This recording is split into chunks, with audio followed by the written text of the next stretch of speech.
Aujourd'hui, la chanson que je propose d'analyser, c'est la chanson Sprawl du groupe Arcade Fire.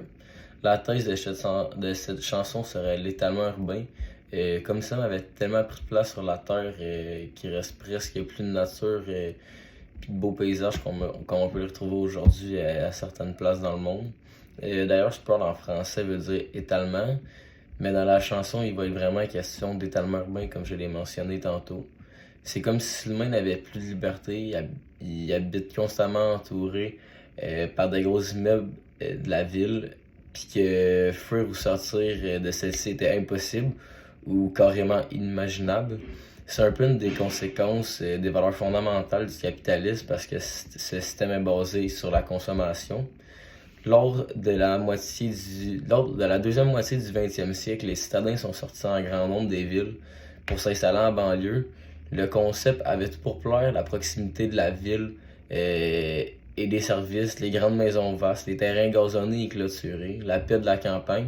C'est sûr que sur papier, ce projet-là était très attrayant, il avait tout pour plaire, puis il était presque quasi parfait. Mais en réalité, c'est une des conséquences des valeurs de la société capitaliste. Le concept de capitalisme, dans le fond, c'est comme c'est une accumulation de biens. Tu veux tout le temps avoir plus de biens pour te rassasier, pour satisfaire ton sentiment de consommer puis de bien paraître avec les objets que tu consommes.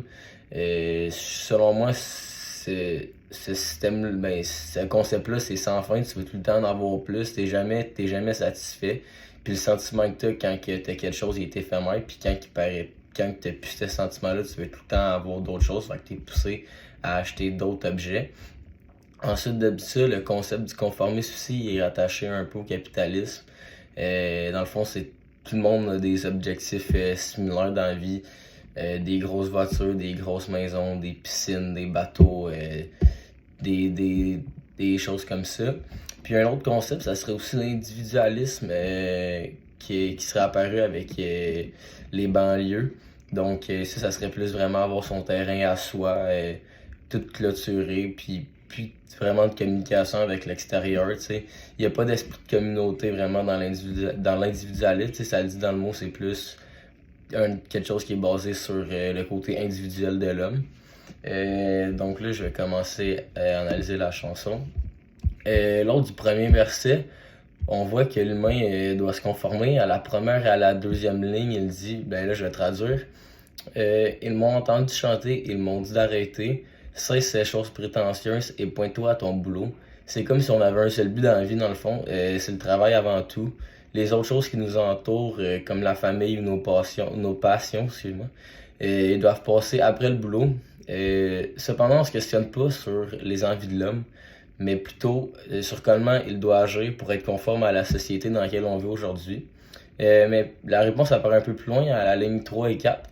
Il se dit démotivé que sa vie n'a aucune signification, toujours la même routine à accomplir à chaque jour.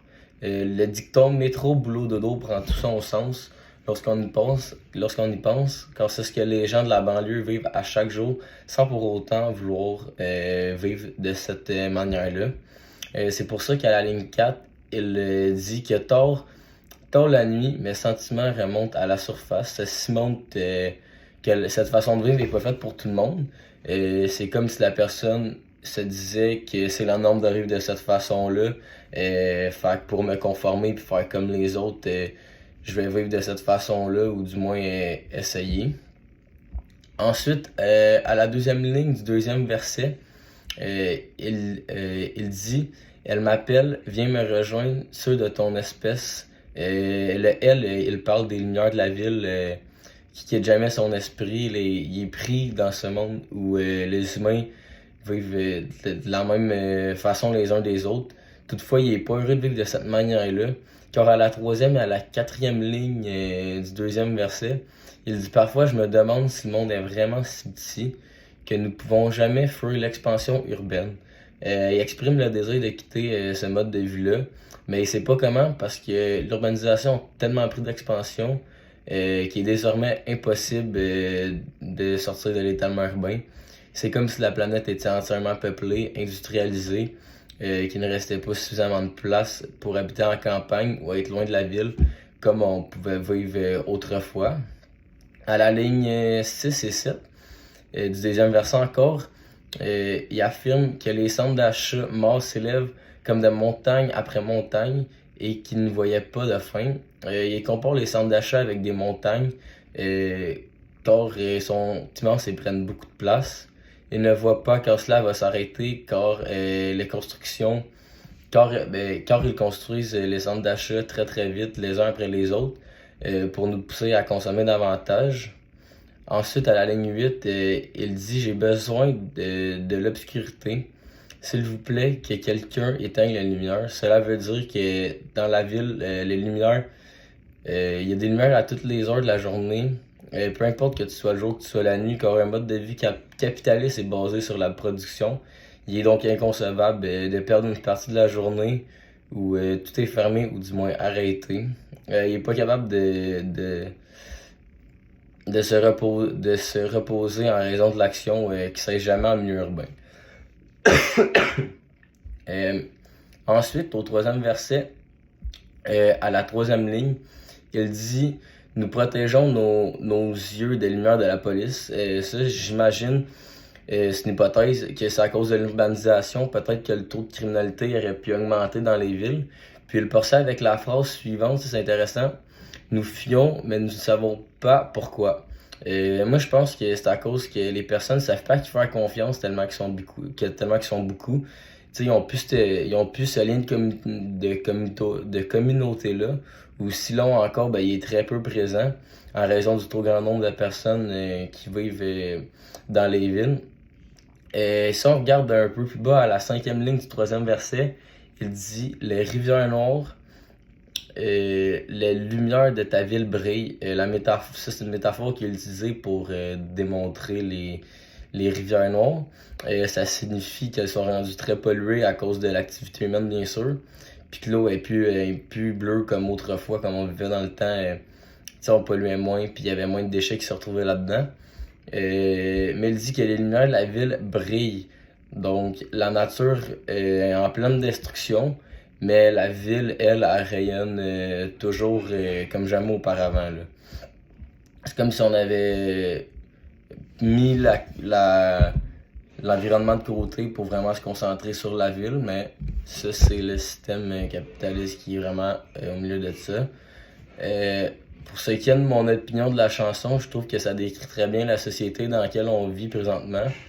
Je pense qu'on a raison de s'inquiéter du phénomène de l'urbanisation, car au début, c'était vu comme une solution révolutionnaire sur le plan théorique.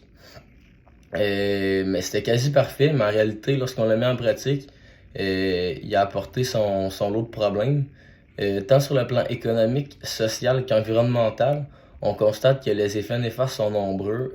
Par exemple, les dépenses importantes associées à l'ajout d'infrastructures pour desservir les citoyens qui s'établissent en périphérie, la perte de terres agricoles au profit d'un nouveau développement résidentiel, perte de forêts en milieu humide, augmentation des émissions de gaz à effet de serre en lien avec le transport, la détérioration de la qualité de l'air, la grande inactivité physique, la diminution de contact avec l'extérieur. Ça pourrait être considéré comme de l'individualisme. Il s'agit là de quelques conséquences, mais la liste aurait pu être beaucoup plus exhaustive, là.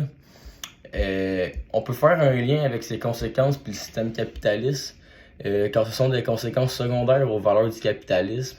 Ceci a amené un phénomène que je pourrais appeler un phénomène de bonheur artificiel.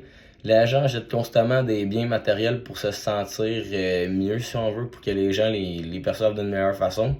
Mais ce sentiment est éphémère, alors lorsqu'il n'est plus présent, on est poussé tout le temps à revigorer ce sentiment en s'achetant d'autres choses. Ce phénomène-là, tout le temps plus s'acheter des choses, tout le temps poussé pour que les gens nous voient d'une certaine façon, c'est une des principales causes du réchauffement climatique, puis des problèmes environnementaux, notamment la destruction de la couche d'ozone, la fonte des glaciers, etc. Pourquoi? C'est simple, parce que nous avons une société qui cesse de consommer de plus en plus de matériel.